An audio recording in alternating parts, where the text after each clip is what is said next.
عكسية لجورماهيا وخطيرة، ولكن وجدت ستيفاني بولو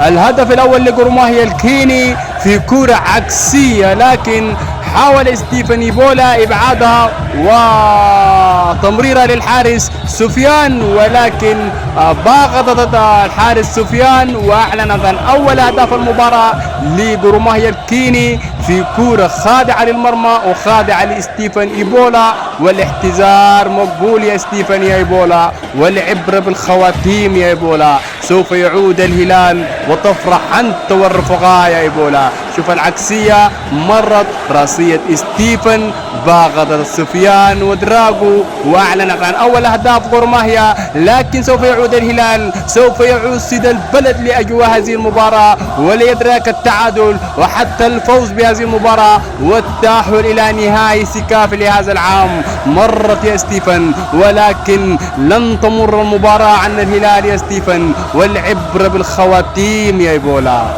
يمشي الروفة، عبد الرؤوف أمامية هلالية لسامورة، سامورة يحاول مر سامورة،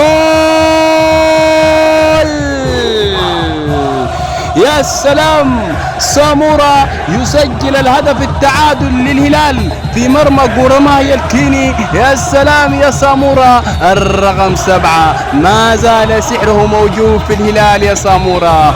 الله يا ولد، شوف التمريرة من مين؟ من المميز، من الرسام، من عازف الألحان عبد الرؤوف الروفة. مرة تمريرة سحرية لسامورة، سدد يسارية ولجدها المرمى ولجد الشباك لتعلن هدف تعادل هلالي.